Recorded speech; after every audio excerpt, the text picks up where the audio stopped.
The power supply is the tool that allows us to deliver the positive voltage or negative voltage that the circuit needs to have the power to do the operations that it's being asked to do. In our case, we have a power supply that is capable of delivering 3 different voltages. So here you can see that we can deliver plus 6 volts, we can deliver up to plus 6 volts, up to 20 volts, and up to negative 20 volts. The black connection here, this is the common connection. That's what we tend to think of as the ground connection, but in reality, the ground connection is over here. This is the green terminal, and to be honest, for 99% of the work that you're going to be doing, you can ignore this green terminal over here. You can say, oh, I need 5 volts. Well, then that means I'm going to take the plus 6 volts and the common, and I'm going to adjust it so that this is not delivering exactly 6 volts, but instead it's delivering exactly 5 volts. The way that I do that is, first of all, I look down here to these buttons to see which one is actually being read on the meter. Well, there's plus 20, there's minus 20, there's plus 6.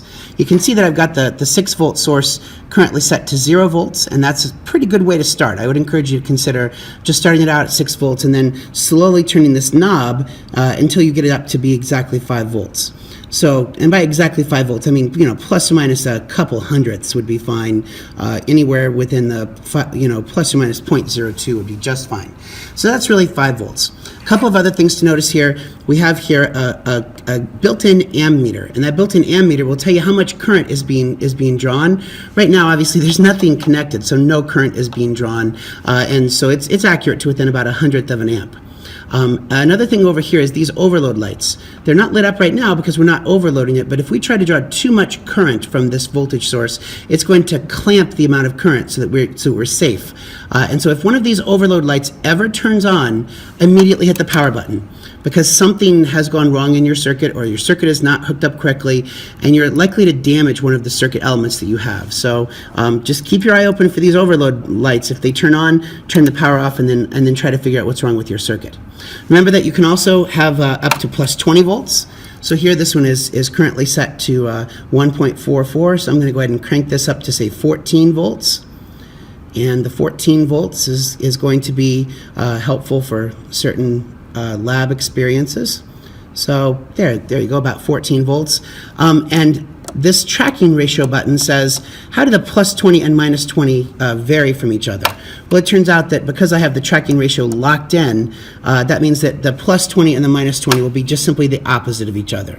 To within a very tiny amount is plus 14 volts and minus 14 volts. So as I turn this one knob, I'm actually adjusting 2 different voltages, one of them positive and one of them negative.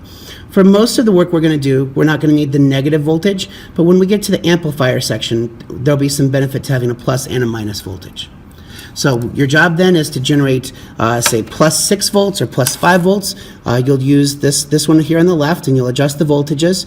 You can see that it goes a little bit above 6, but basically it's going to go up to about 6. If you need something more than 6, then you go to the plus 20, and you adjust that one as high as it needs to go. And keep your eye on those overload lights, because that can give you an idea that there's something wrong with one of your circuits.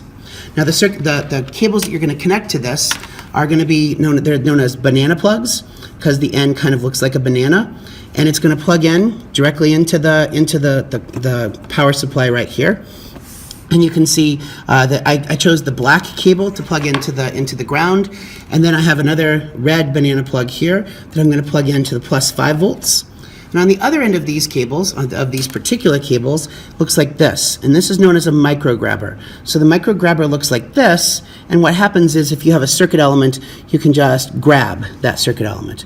And so now we've made a semi-permanent connection, but of course, anytime that I want to, I can take the micro grabber off and then reconnect it somewhere else.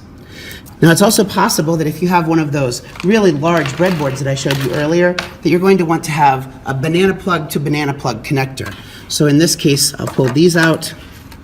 If I have that breadboard that we looked at earlier, then I'm going to want to be able to connect, say, the common connection here, and now the other end also has a banana plug, and then you just plug that into there, and now you've connected the ground connection on the large breadboard. So that gives you an idea of how you could connect whatever circuit is that you're looking to connect. In this case, we connected the large breadboard, but if you're going to do a smaller breadboard, you'd probably use the micro grabber.